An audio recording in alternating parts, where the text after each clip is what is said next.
Welcome aboard, folks. I'm Stephen Malkowich, your captain on this adventure called Ship of Fools. I'm a fool. Lucky for you, I'm not sailing solo. Join me and a boatload of people, all just trying to make sense of this crazy world. It's a fabulous mess, and you're invited. Well, most people talk about clean energy. One BC entrepreneur decided to build it literally. Chris Voute didn't just start a solar company. He built a plant, a vision, a new standard for efficiency in a time when the odds were stacked against him. Today, we find out how he turned sunlight into success. Welcome, Chris. Pleasure to be here. Thanks for having me on Thank you. your Thanks. podcast. Thank you for coming. The first thing I wanted to say is this is not an infomercial. It's not at all. I came by your plant. I wanted to see what you were doing. A friend of ours, a mutual friend of ours, told me that you were manufacturing solar panels, and it piqued my interest because I just I assume that, okay, who would be making solar panels here? Like, why wouldn't this be done somewhere else? And we can get into that somewhere else later. But what I wanted to do is start off a little bit about your background. You're a very interesting individual in that you have I don't want to say no formal education, but That's fairly true, though. But it is fairly true. But you're a smart guy. Like, you're a very smart guy. And let's start off with your story here, where you grew up, your schooling, and then we'll segue into a conversation about Lumera Solar. Yeah, sure. I mean, in the end of the day, like my presence right now and my knowledge and my experience have been a product of my more unusual upbringing, I would say. I was actually homeschooled from birth. I never attended public education. My mom, she's a education-focused individual. She loves learning. She loves discovering new things. She's always passionate about learning, and she brought that to me as a kid, and it was a very informal but somewhat exploratory journey for education from as young as I can remember to when I had a conversation with her about what does my future look like as a teenager, right? So my learning as a young kid, from probably like 5 years to, let's say, 13, was exploratory. There would be days where we would explore, what does it look like to build a go-kart? What does it look like to create different chemicals, from everyday items? Can we, what happens when you mix baking soda and vinegar, right? Like stuff like that. And what can you do with that? And what is the gas? And it was like, not necessarily we're learning ABC today, but what interests you today? What's fascinating to you right now? And how do we take advantage of that interest? And so through that process, I learned that what I'm interested in is worth pursuing, basically. And I think that's something that might be missing in a lot of people, a lot of young kids nowadays, is like, what you're interested in doesn't matter. It's what we're teaching you right now. Mm-hmm. And so I was really grateful for that later on in life. But and obviously I had a great time in the moment. But when I was around 15, there was a conversation, what does your life look like going forward here? You're not going to have the dogwood. You're not going to have a high school education. How do you get to university? Like, what do you want to do? And I've figured out at that time that, okay, I kind of want to have a dogwood. And so I did a pretty consolidated learning process of studying everything I needed to know to pass what was then the provincial exams, which they're not a thing anymore, but back then they were. Mm-hmm. And it was very intense, and I basically learned the curriculums and then wrote those exams so that I could actually have a graduate from a high school. And so that was valuable going forward. But at that point, I decided I would probably like to try university, and I started attending Quallen at 16. And so I was the youngest kid there. It was a bit of a weird experience because I wasn't just coming from a perspective of like, I'm the youngest kid here. I was coming from a perspective of I don't even understand how to interact really well with people Mhm. my own age. So it was a learning experience, not just from an education standpoint, but just from a social standpoint. So I did that for a while. Did engineering and some calculus classes and chemistry classes, and figured out that it wasn't really my passion. And then I decided business was a good idea. I went to school for business for a while. I went to Trinity Western. Mhm. Decided again, not really a good fit. The key point for me was I had started my tech business back then when I was 18, and I was really focused on acquiring new clients. And When you say tech yeah, business, does that in reference to didn't the actually start as TechRx. It started with us making screens. So we figured out how to actually take the glass off of the display and Mhm. just replace the glass, which is a very new thing at the time, and nobody was doing it. And so we came up with this method. I came up with this method of basically separating the glass from the actual LCD and digitizer, which are two components inside of a phone that are integral to the screen. The digitizer records your fingerprint, finger touches, and the LCD is the display. It actually shows you the image. And so that process involved cooling the glue inside the screen to about -80, and the glue would then shrink to the point where the glass would fall off. And we discovered that with dry ice. And so we were playing around with dry ice and then practicing with that. And then we started doing these screens, we called it refurbishing, for all of the repair shops around town. And we would do these things. They'd bring us buckets of what they thought was garbage. And we'd return these perfectly good screens they could use that were actually original displays. They weren't aftermarket. They were literally OEM, because we could buy the glass. That was fine from Mhm. Corning's in China. And so that was going pretty well at the time. And I was in a stats class, going back to my story here. And I actually got kicked out because I was on my phone too often and taking calls and stepping out of the back door. And ironically, it was like, you know, it was about what are the growth trends in business, and like how do you manage those as a business. And here am I in the thick of it, and I'm basically getting turned away from this. So I was like, okay, I'm going to move on from this and just focus on what I'm really enjoying, go back to my roots of pursuing what I'm interested in, and go from there. So I dropped out, and I never looked back. I mean, in retrospect, it would have been nice to put in that extra year and actually have that degree just to say I did it, Mhm. but no regrets. I'm happy. So that led me into actually repairing the phones, because if you have the market on the screens, you have the market on how much you're adding to that in terms of labor. So we could be the cheapest repair shop in town at the time. There was no one that could beat our price because we literally owned the screen market. So that's how we started. We basically were the cheapest phone repair shop ever. And from there, we built our business. I've had a few different stores come and go, but the shop here in South Surrey has been a solid one. And so you're on, like, read a little bit about you and some articles and the like. You're like you're you use the term serial tinkerer, but there's electronics are we live in a world where if something doesn't work, you just throw it away. That's the easiest thing to do. And I'll use my own personal experience with a weed whacker, with an electric weed whacker, and it wasn't working. And I'm happy. I'm fortunate that I have a son that is a heavy duty mechanic that has some electrical knowledge. And I was about to throw it in the garbage, and he was there. And he's like, "Let me take a look at that." He went to the back of his truck. Took him about a half an hour, and it was just a couple of things, and he fixed it. That would have been in the dump.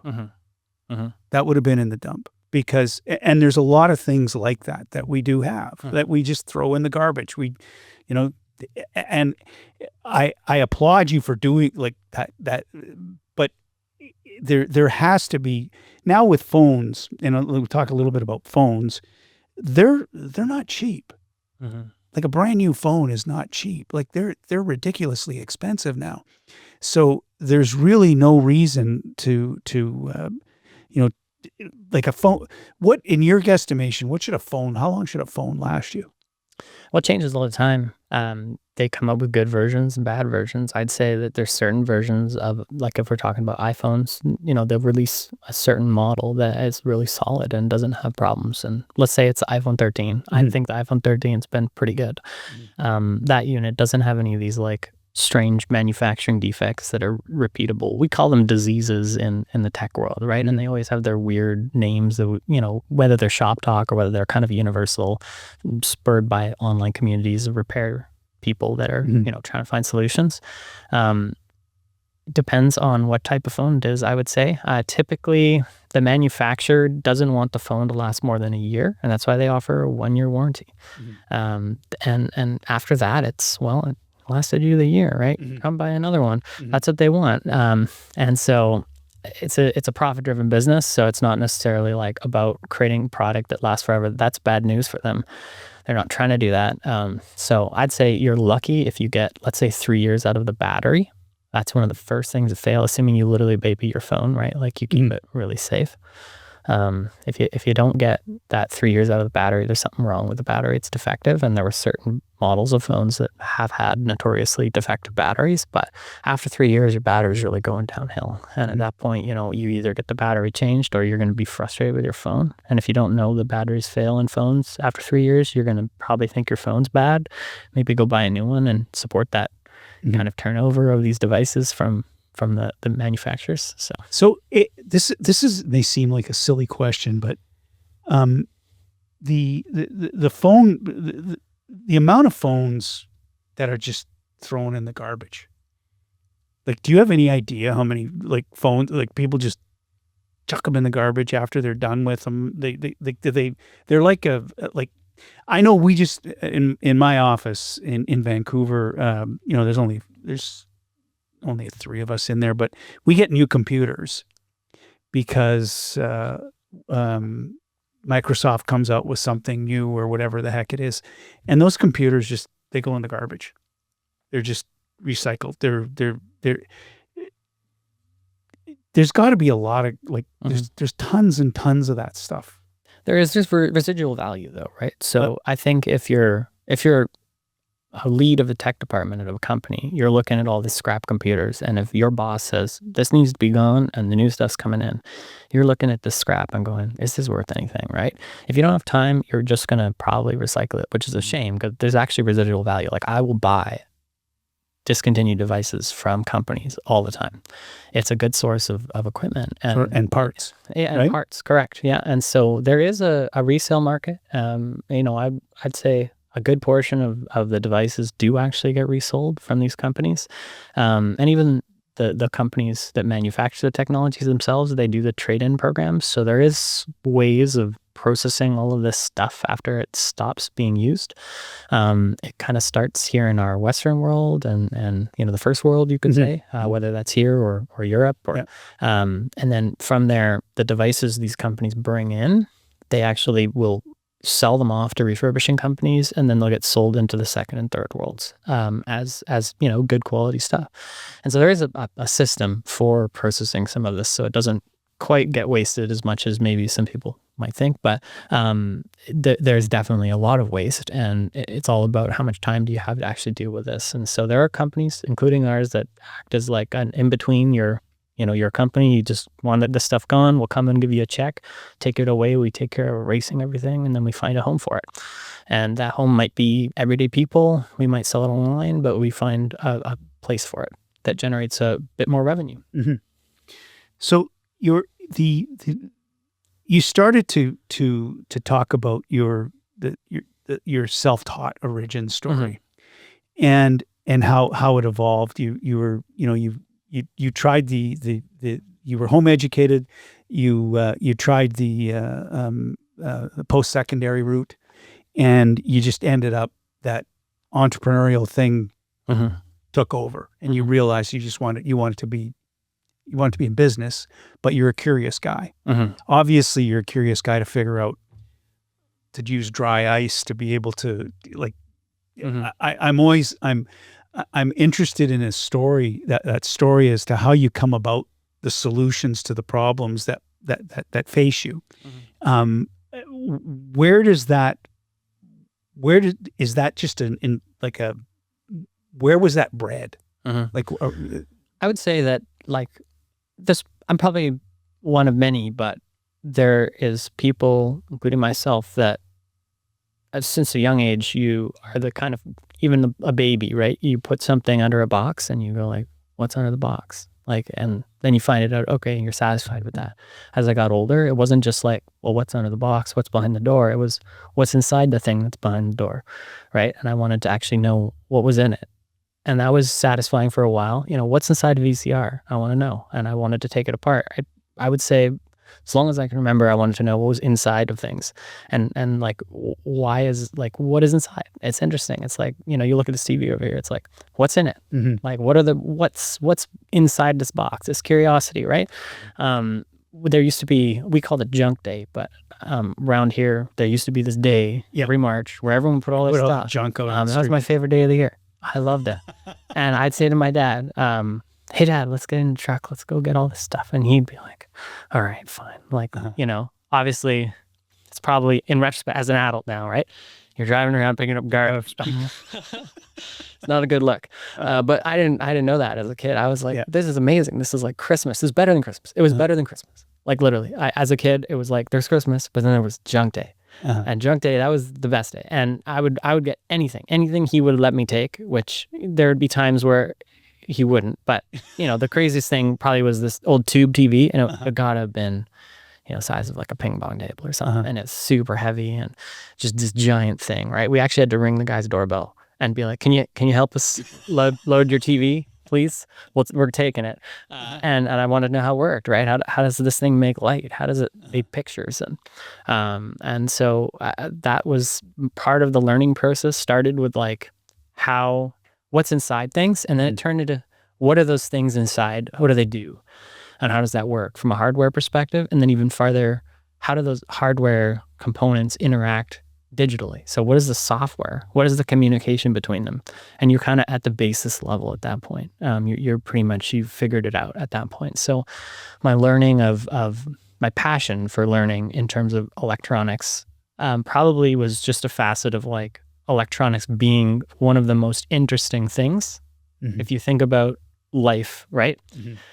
They're the most intricate and fascinating things to take apart, right? You can go and take apart a chair, but you know, it's wood, there's some foam inside, right? Whereas electronics is so interesting. And so that fascination was like bred into electronics because of them being so interesting. And from there, naturally, from that curiosity, you start learning. And as soon as, like, I remember my parents got this Dell laptop, and it was like this brick, right? It was huge. It cost them like $3,000. And Google was this thing, right, that was becoming more and more popular. And it was just this aha moment where I didn't have to dig through the World Book. I don't know if you remember the World Book, but my mom had one of those. And rather than me having to sort through that thing to try to find a very limited and kind of pathetic explanation for something, right? I could actually Google something and find potentially videos and content on what was my curiosity for that day. So that was a big moment too, because it gave me information at my fingertips. And that's key. I think you have to have like a passion for curiosity, interests, and wanting to understand things. And you got to have the right information. And if you have those two things plus some motor skills, you can do almost anything. I'll make this comment now that I honestly do believe this, and this isn't. I'm stealing this quote from 99% of people don't know how things work. We don't know how hydroelectric power is generated. We don't know, and I mean that. Like if the power went out for 7 days or for 3 days, we'd be out in our underwear walking around on the streets with guns. I mean that, because we don't know. We don't know how that works. Like you point at the screen here. I don't know how that works. You maybe do. Okay? You do. Okay, but I don't. I don't have a clue, and I think I'm in the majority. Okay? And that's probably not necessarily because you couldn't know. It's more just that you probably haven't been interested in knowing, right? Yeah.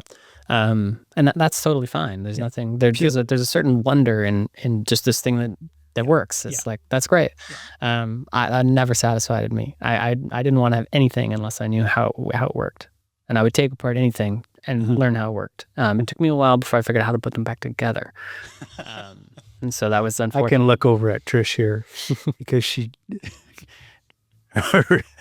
Jacob used to do that when he was little, take things apart. But it's easy to take it apart. It's harder to put it back Totally. together again Yeah. because you got to remember what you did, right? Yeah. And how it fits together. Absolutely. And I'm the kind of guy too that whenever I use this as an analogy. If I bought a new barbecue, Mhm. I never read the instructions. I would put the barbecue together based on the picture, and if That's typical guy thing. that's a guy thing. Yeah. But I'd always have pieces left over too, going. Those are spare parts. You put those in your drawer, and if something doesn't work, then they weren't spare parts. So you from an early age you had this curiosity about how things worked, Mhm. and you started at a very early age. You said you were 16, 17 years old when you started repairing screens.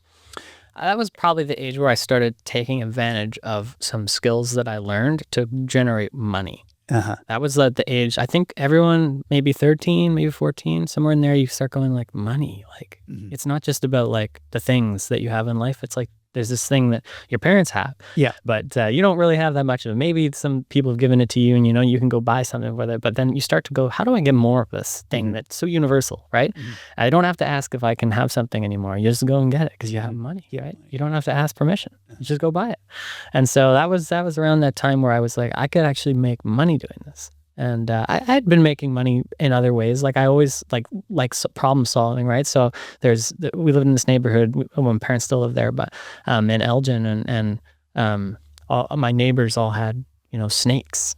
Like Snakes. And I loved garter snakes at the time. Oh, I still do. I love reptiles, and I like a lot of animals, but specifically snakes were I was really interested in snakes at the time.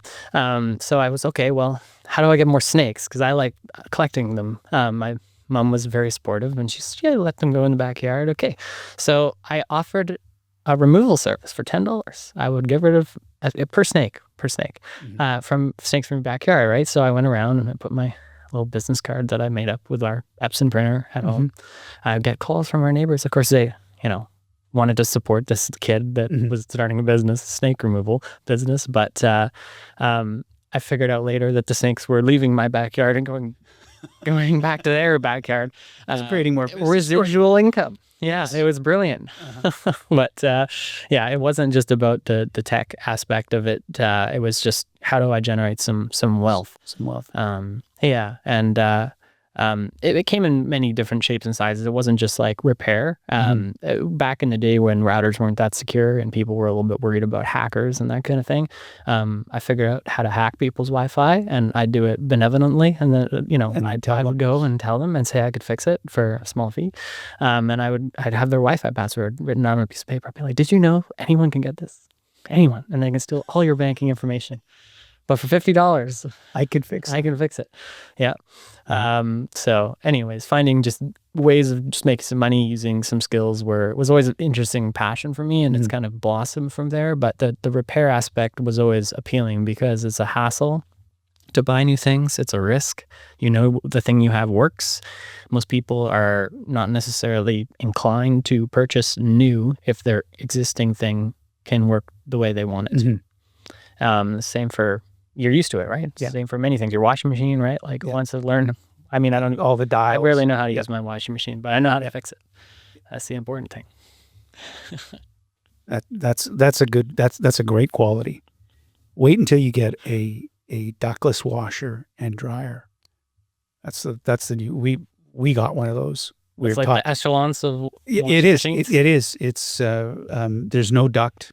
There's nothing. It's all self-contained. Really? And we believed we needed a washer and dryer, lasted for 10 years or whatever. And we were spending so much money on repairs, and the first one that we got was a piece of crap. It didn't work. I think my wife, it ran once, and then I was like, this sales guy, he lied. Oh no. Oh yeah. And what it turned out to be is that the technology was so new that the guys that installed it didn't know how to install it properly. Oh no. So we got a completely new one, and we got a new guy that came out, and he's the one that said, these guys don't know, they didn't install it properly. Yeah. Because the technology was so new. But it dries, like you know what a traditional dryer is. All it is a blow dryer. That's all it is. A blow dryer, hot air fan. That's all it is. This dries without it. Okay. Yeah, it's got a heat or a heat pump in it, and it just sucks the water out, and the water dissipates, and there's no vent. So when we were sold the technology, the sales guy said that this is going to be in all condos and apartments within the next 10 to 20 years because of the safety issues. There's a lot of fires that are for sure that are started from the ducts not being clean. So we have a son-in-law that's an HVAC guy, and he said, "You guys are nuts." Like he did, and that didn't even make me feel very good either, because this thing wasn't cheap. Yeah, but I have to say, it works. Yeah, cutting edge technology is always a bit risky, right? But there are people that like to be first movers, and you get really to be on the front lines of seeing all this new technology. Like my business partner in my solar company, he was my co-founder starting this company, and he's one of those guys, right? He loves cutting edge technology. And I remember he let us all know that he was getting the first Tesla, like when the gull wing door. Yeah. And I was like, wow, that's really cool. And he loves cool technology, and it's neat to be on the front lines and be able to see the latest technology. It comes at a price, of course, and a bit of a risk, but you are the ones that get to and the businesses need people like that. Yes, because if you're coming up with something that's brand new, it's hard to get people to change. Yeah, right? It is. It's hard. It is. It really is. So that's a perfect segue here into Lumera Solar, the birth of it. And there's a couple of questions here.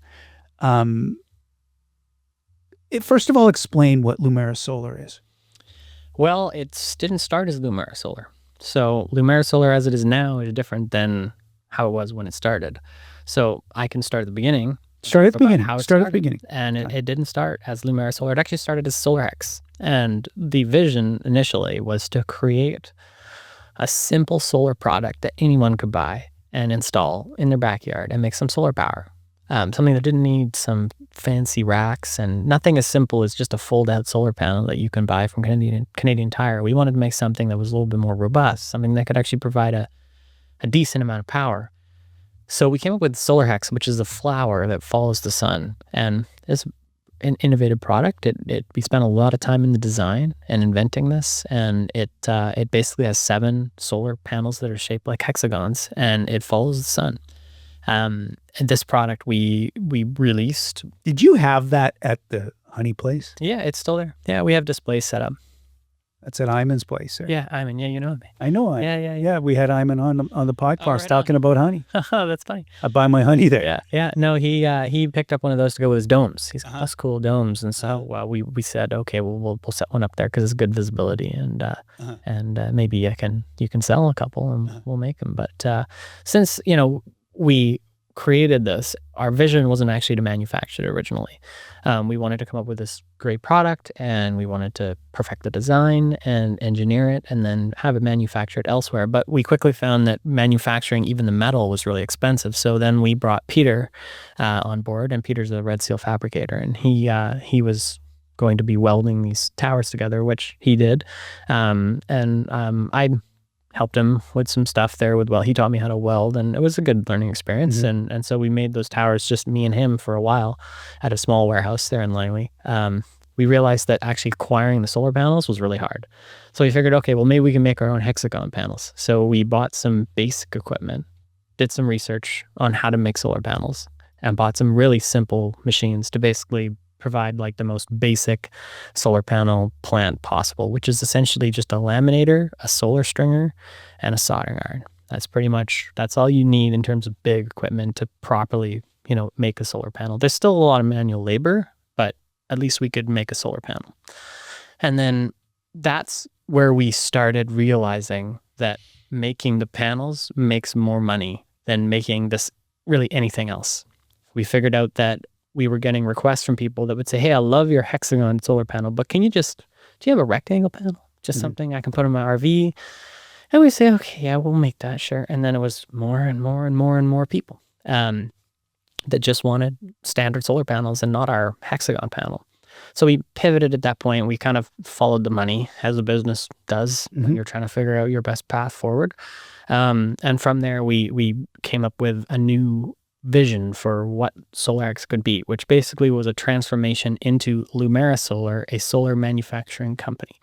So Lumera was born from kind of a discovery and not necessarily a decision. It was more of a natural progression in terms of discovering how to properly tackle the solar industry. We started with a vision of creating simple solar products, and we've accomplished that. We do have simple solar products, and we do have efficient solar products and innovative solar products, but they're not necessarily in the same fashion as they originally started out with at SolarX. So you're manufacturing these solar panels here in the Lower Mainland of British Columbia, right? How long? And we touched on this. You're 100%. You're 100% BC. You're 100% like everything is done here. Now the what components do you have to are brought in? Well, that's a key question. Any manufacturing business, like when you're dealing with a product that's called a panel, and then you have other components that you need to make said panel. All those components are considered raw materials. As far as, they are something that is not your finished product. And so for us, there is not a lot of products that are in a solar panel that are actually made in Canada. It's hard to find, say, ethyl vinyl acetate manufactured in Canada. There's not a lot of companies that manufacture the sheets we need. Well, there's zero in Canada. There's not even a place for us to buy tempered glass that the glass came from a Canadian silica smelter. So pretty much the majority of our components are imported. And those are all the raw materials we need to make the solar panel. Where are they imported from? Mostly Asia. Yeah. That's the biggest producer, like plastics. China is really big on making plastics, and we would buy from another more competitive source in another place, but doesn't exist. That's it. Yeah. There are solar cell manufacturers in the States, and we have a relationship with one of them. We have relationships with many different solar cell manufacturers, and I think that's really key in the solar industry, to have a source for cells from many different places, so you can basically have control over where your cell is coming from. One thing we really don't trust in this industry is the origin of product. You can do your due diligence, but I bet you it's a problem with many manufacturers where you have a superpower of manufacturing, let's call them China. And then you have scrutiny. Maybe not global scrutiny, but definitely some scrutiny here in our Western world around supporting China in terms of manufacturing. And we've seen that stateside in a big way recently, right? And so I don't know at what point there was a shift, but there was a shift at some point in the last 20 years that basically went from China, amazing products, great prices, this is a great thing, let's all buy everything from China, to now it's almost like made in China. Right? You turn over, it's made in China. When did that happen? It's interesting, right? And so, that kind of consumer perception shift happened at some point. And I think China picked up on that, and they figured out, okay, you know what? We can't do this anymore, right? We got to diversify a bit to a certain degree and move into basically producing stuff in other places. So you see the made in Malaysia, made in Vietnam right now, made in Cambodia. Those are very China-driven companies, if not wholly owned by China. These manufacturers are plants that have been set up by people coming over from China and saying, this is a perfect place. So we can say it's not made in China now, say it's made somewhere else. But there's a lot of, let's say, shady stuff that happens when it comes to manufacturing and product of origin. You might have products that are 50% of them are made in one place, but they sell twice as much somehow, and they're all from the same place. Well, it's because they're bringing in finished goods. They're just adding them at the end of the factory, and they go right into the finished good category. And that's happening in a lot of places. And so it's challenging for us to compete with in a way, because we have buyers that might, maybe they don't really want to buy, or maybe they're motivated to not buy from China. There are tariffs on solar panels from China in Canada, especially. So if you bring in a solar panel from China, there is a tariff on it, and that protects businesses like mine. That's really important, because if we didn't have that tariff on Chinese solar panels, then we wouldn't be manufacturing them here. Yeah, that is a nail in a coffin. That gets to the question here, and I asked you that before. Why not? Why not China? Well, and that's one of the answers, because there's like a 300% tariff on a solar panel if it comes in. So let's say they can make the solar panel for $30, right? And I'm just throwing that number out there. Obviously, it depends on the wattage, the type of panel, but if it's cost $30, you're going to pay 3 times that. Yeah, so that's like $90. So you're paying $120 for that solar panel landed, right? So that's your plus shipping. And so that's your like landed cost for a Chinese solar panel. So that's one of the reasons we decided not to make them in China. If China's tariffs were removed on solar, rather Canadians' tariffs were removed on Chinese solar panels, then we would throw away all our equipment and we would buy our solar panels from China, because we would not be able to survive, right? It would be nearly impossible to compete with the prices that we see out of there, because if I could simply buy the solar panel and take it apart and use the raw materials, you can't. Once it's done manufacturing, you can't do that. It's not an option. But if you could, then you could actually get the raw materials for cheaper than buying them as separate items. And that's because the solar industry in China is heavily subsidized by the government. And so it's really hard to compete with that. So the answer to why not anywhere else starts with cost. There is a cost associated with that. And the competitors in other places that don't have tariffs aren't that cost effective. They are a little bit more cost effective than us, but not majorly. And they have really high minimum order quantities. So you just end up with a couple bigger distributors in Canada that are selling, overseas panels and bringing them in by the container load. And in the small panel industry, which is the niche we are focused on at Lumera Solar, it's difficult to find these big distributors of small panels. Everybody typically has a little bit of a higher price. And so we saw that as an opportunity to do something that also benefited Canada. Making things here makes sense if you have the right automation and if you can nail the market correctly. One of the things that is, and I don't say this lightly, is that you do, and I don't want to put words into your mouth, but you chase automation and your costs of labor down the hole. Like you're always trying to do things, and maybe that's not a good way. You are always looking at efficiencies, at becoming more efficient, and whatever tool that you can get your hands on or create or build yourself, you're going to do that to make your operation more efficient. And I'm doing this purposely because we're going to segue into the robots that you. Sure. Yeah. Well, I think automation is really important because you're always behind pretty much. There are some industries, maybe if your pockets are deep enough and you really can invest in manufacturing technology, but pretty much you're going to be behind what they're doing over in Asia.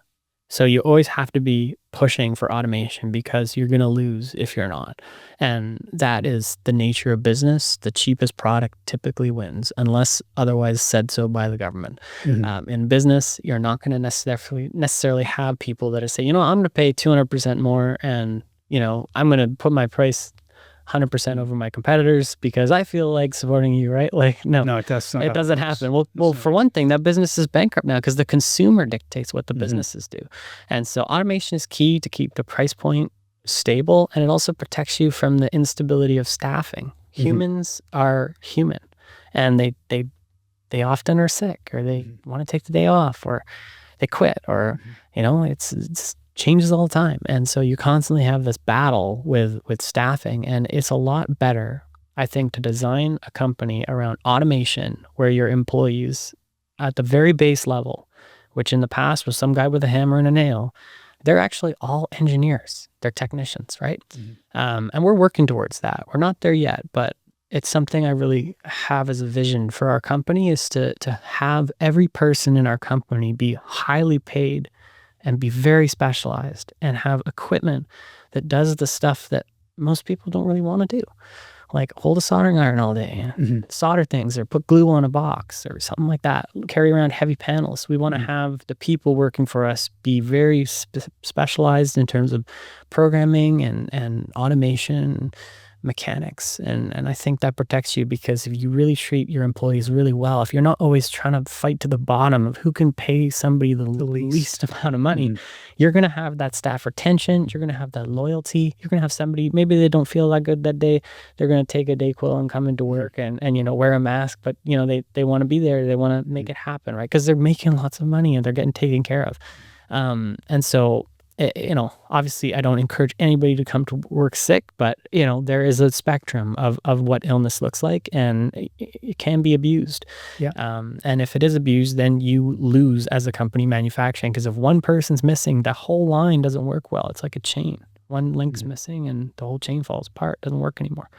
So it's a lot like that at our company. So did anybody say to you at any time that, like, what are you doing building a solar a company like this in British Columbia? Like, what are you doing? Like, did you, were there doubters? I mean, we kept this project under wraps to a certain degree. I didn't necessarily go out there and advertise it and share it. And so I think if we had more sources of feedback, I think definitely a lot of people would have been confused.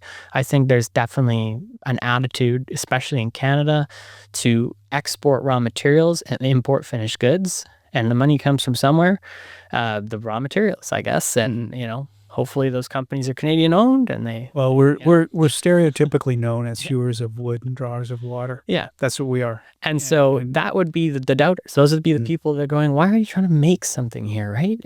Just like make your money doing something else, like develop real estate, or go cut down some trees and sell the wood to somebody else, or, some other source of income, right? Be an expert, be a lawyer, start a law firm, start something like that. Whereas this is so like, base level in terms of production. So I would say there definitely would have been if we had really put it out there more, but we kept it under wraps. And so the people in our lives, the partners' lives, there was 5 of us at the start of this company. Everyone was really supportive. Like, they thought it was really cool and fascinating. And we had a good market, like, laid out, a good business plan. It made sense from a numbers perspective. If you looked at the competitive cost and the cost of raw materials and the gap in between, and even the cost associated with starting it, it made sense. So the other thing about your plant is the robotics, and it's highly mechanized. You have the facility that you have, and it's not like you've gone out and bought this equipment. You've bought certain components and you've assembled them, like you've put them together. Yeah, I would say it's a mixed bag, right? We definitely did buy, like, for example, our solar stringer. That it wasn't born in the same way it is now. Like, it was created as a 5 bus bar, 156 millimeter solar cell stringer. So it was designed for an older cell. It was not made I'm for going to ask us. Yeah, of course. What's a solar stringer? So it depends on I'll just quickly explain how a solar panel works. You've got a piece of glass and some plastic. I'm going to really oversimplify this. So a piece of glass, typically, if it's a glass panel, glass, solar cells, you've got a plastic in between everything, basically a plastic material, and then you got a frame around it and a junction box, which provides the leads. And so there are multiple solar cells inside one solar panel. So a solar stringer takes those individual solar cells and strings them into strings so they can be connected inside the solar panel. So as much as a Christmas light is like a solar cell, a string of Christmas lights is like a string of solar cells. Okay. And so the machine that might put the solar cells together in a string in a solar panel would be the same kind of machine that might put the Christmas lights on a wire, right? Okay. And so similar concept, very different machines. But our solar stringer, we upgraded this machine to work with the latest cells. And so we did some cost saving and R&D work to basically take a machine that was unwanted at a good price and make it new, make it work for us. And there are companies in China that are doing this with these machines. So we could have gone to one of those people and bought it for a lot more money. But we decided to do that ourselves because we like to keep the IP and the knowledge and the discovery and even just understanding how it goes together here. So we're not constantly having to pay a subscription to some engineer in a foreign country to give us support. That's a lot of problems with manufacturing and automation nowadays, is that if you outsource all of your automation to an expert in another place, they're going to want money every time you ask a question, even if it's really dumb. They're going to want a little bit of money. And it's not even a little bit. It's like $500 US for a simple answer to something. So there's that recurring cost. Whereas if you know how it works, then you can fix it right away. And even 10 minutes makes a big difference in manufacturing, right? That can send the whole thing haywire and you got to restart everything or reprogram machines or change the cycle counts. And so you want to be as accurate as possible. And so our equipment is a combination of stuff that we've put together from scratch. A couple of machines I showed you, and machines that were originally for the solar market in the past that we upgraded, things that we have taken and completely modified. But there's not one piece of equipment in the factory that was really being used the way it was intended to. We have completely changed in a lot of ways most of those different machines are robotics and customized them both on a software and a hardware level. And you've done all this stuff yourself with your team. Like, it's, it's primarily you, and you have a fabricator there. So I want to give credit to Peter, right? Sure. Both of us work together really well. I am more on the microelectronics and I would say software side. And if you give me a problem that requires something that requires fabrication, I'll make it work, but it won't be pretty. I don't have that eye for detail when it comes to, cutting metal and creating parts and components, which is really important in machines, because really it'd be like if you pull all your bones out of somebody, right? They're going to turn into jelly. That's like the same way these machines, they need the fabricated metal to hold them together. And the accuracy of that metal dictates the efficiency and the error rate of that machine. So Peter's skill in that has been integral to making this company work. And he's learned some things from me that has benefited the company and vice versa. And so we've kind of taught each other and made each other better because our skills are different enough that we can kind of ping off of each other. Like he's now capable of resoldering sensors and, reprogramming things, right? And I'm getting a little bit better with the punch and the pencils and the rulers to make the really, really good accuracy components. So both of us together have made this work, and it's been a long journey, but between the two of us, we've made it happen. What's shocking about your production facility is, I don't want to say it's shocking what you produce with the amount of employees that you have. Like that, it really is. That's the one thing, because my back. I'm in the newspaper business, and I know what we manufacture a print product every day. We're dying, but that's another discussion. But in the manufacturing process, which is printing a newspaper, producing the using InDesign, getting the ads built, laying out the pages, everything, putting it on plates, and then putting it on. That's a manufacturing process, and there's a certain we've tried to whittle that down, obviously, because as things have gone down, it's forced us to reduce our expenses if we want to stay in business.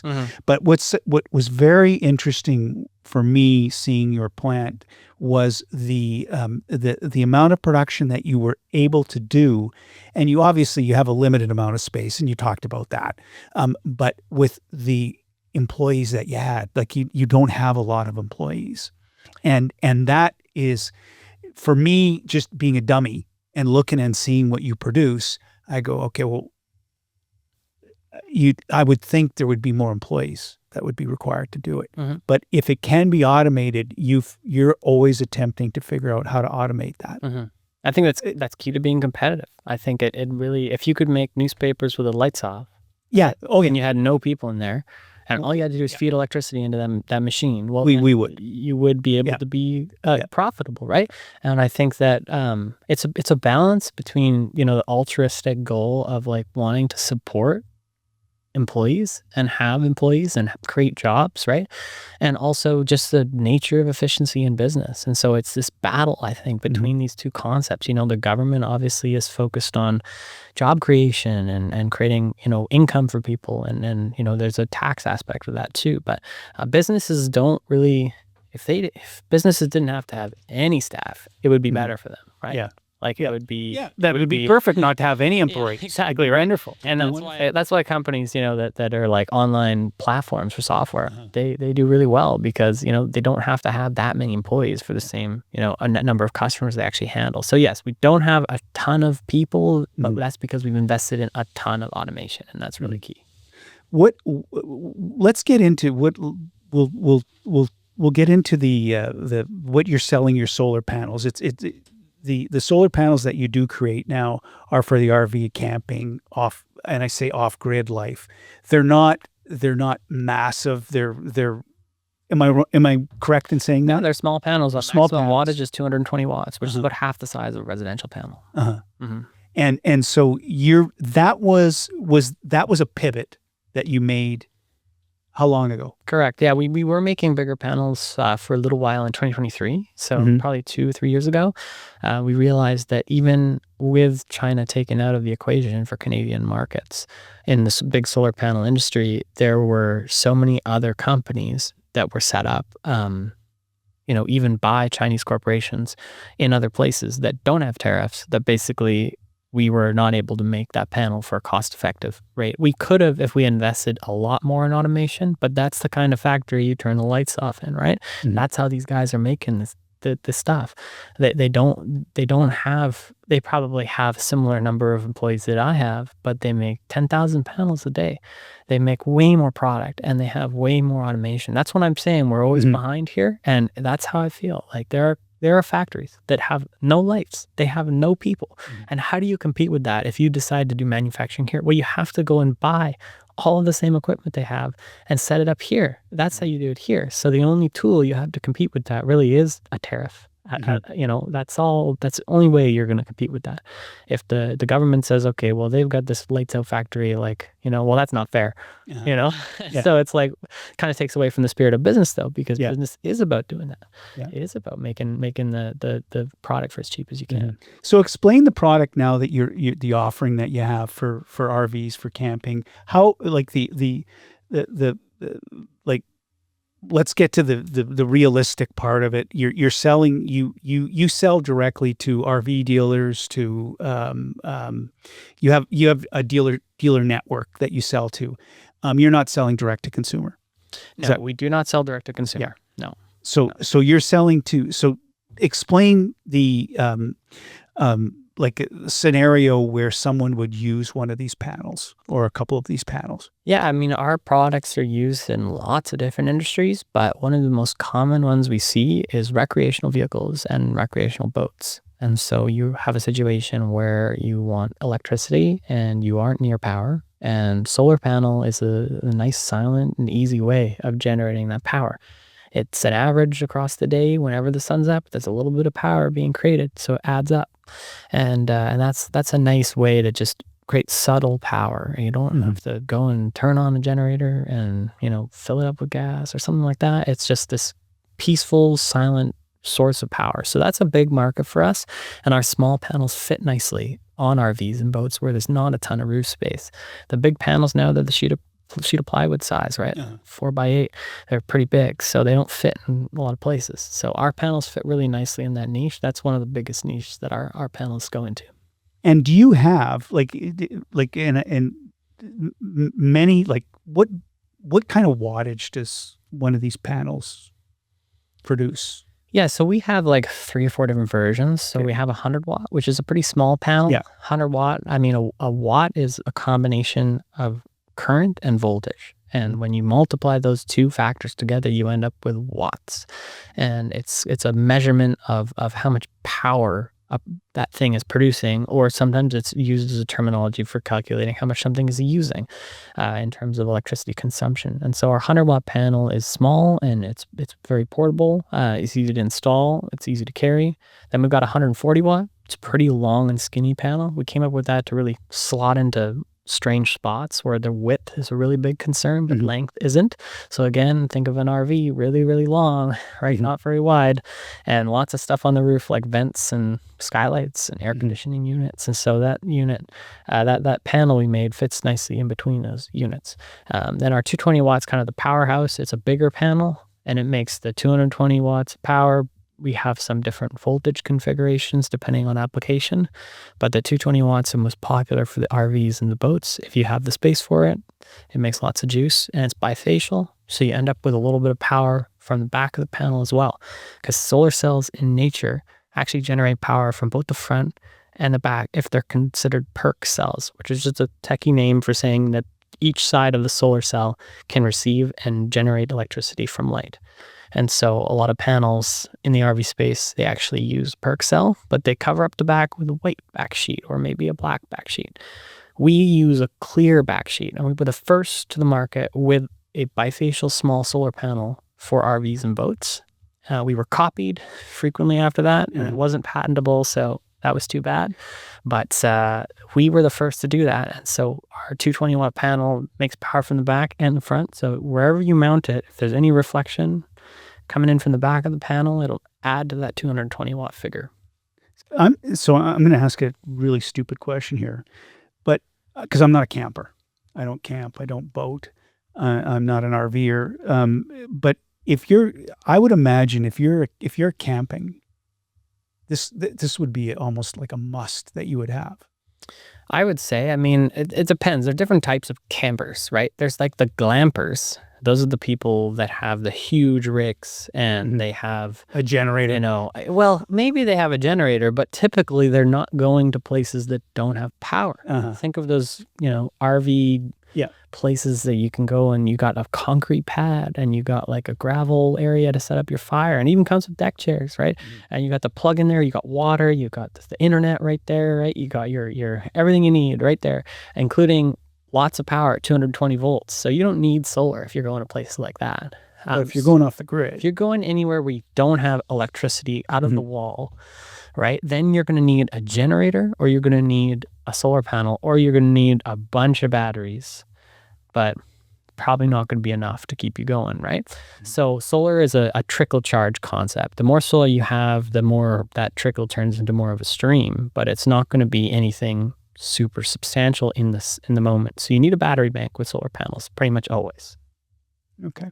So your market right now that you like, let's talk about the market that you're selling to right now. Is it primarily RVs, or is it primarily it's probably 50% recreational use. And then the other 50% is a plethora of different industries, ranging from agricultural pumps to, like, I would say those off-grid electric fences to off-grid lighting, many different places where the traffic lights, that are on those little trailer things, right? And the traffic signs, all that kind of stuff, they all use solar, right? You can't drive somewhere in a city without seeing a solar panel. They're everywhere, and it might not be that noticeable, and they're all small panels. That's the interesting thing, right? So that's the niche that we focus on. Okay. Now, what are some myths and realities about solar? Like what because when people start talking about solar, are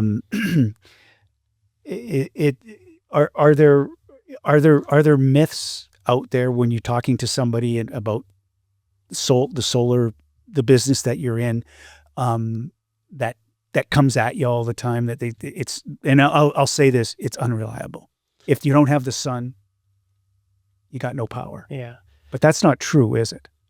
If you don't have any sun, if it's dark, your solar panel doesn't make any you power. can have cloudy sky and still you get 10%. Yeah, okay. It's not a lot. Okay. Yeah, you get usually 10%, which is something. But yeah, it's not a lot. They're as a manufacturer that sells mostly to businesses, we like doing that because we don't get the stupid questions. And so that saves us time. And so, when we were first starting, we did sell to end user a little bit just to get some cash flow from anywhere as a startup company.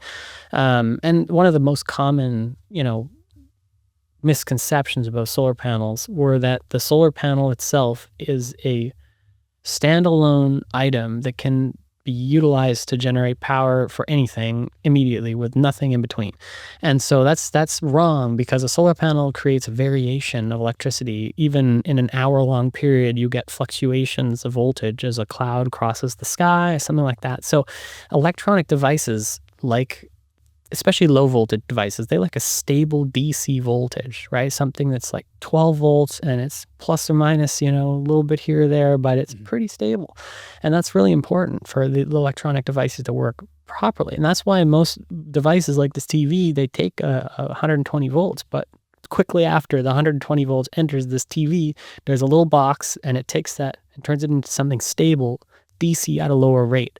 And then that voltage from the line coming from your power pole actually varies quite a bit, the AC voltage. And so a solar panel will vary as well on the DC side. So you need a charge controller and a battery. So the battery acts like a buffer. It takes all those variations and it stabilizes it. And the controller keeps the battery happy and optimizes the energy from the panel into the battery. And so you need those three things to really make solar power. It's not just the solar panel. You need these other components. Those three things, then you're well set up. You can now have a usable source of solar. Okay. So let's in wrapping some things up here. Like where do you see what are future plans, and where do you see the Lumera Solar going? Like you must have a vision, I would think. Yeah, for sure. We just achieved passing the 61730 CSA standard for solar panels through a company called Intertech. And that's really important because in the big solar panel industry, you're dead in the water if you don't have the certification. But in our industry, it wasn't really asked for, but we did it anyways because we want to be different and we want to be showcasing a product that is tested to the same level as the solar farm panels that are installed in those huge gigawatt solar plants, right? There's big certification requirements for that, and we wanted to certify our panels to the same standard. So we did that, and that was a big milestone for us. That means our panels can be used in more utility scale applications. And so the vision here isn't to focus so specifically on our niche of small panels being used in RVs and small systems. We want to see if we can break into a small portion of the big power market. And a small panel can work really well to charge a tracking control system on a string of solar panels that are intended to follow the sun. So rather than route power to that motor unit that turns the solar panels to follow the sun, you actually have a solar panel that charges a small battery that actually moves that entire solar array. And that's important because if you're following the sun with a solar panel, you just make more power. And so a lot of solar farms are focused on that, especially with real estate being expensive in certain areas. It makes sense to optimize your power. And so our panel, when it's certified, fits into that market. And that's why we went and did that, because we can now sell into that market. And that's the kind of market that buy, 20,000 solar panels in one go for a small solar farm. And they put one of these solar panels at the end of every string. So the future for Lumera Solar is going to be breaking into bigger markets and creating a product that fits into those bigger markets. And we're getting close to that. And so that's key to growth, I think. We can't just be focused on all these small niches. We got to start really getting some bigger volume. Well, Chris, on that note, I'd like to thank you so much. You're a very intelligent guy here.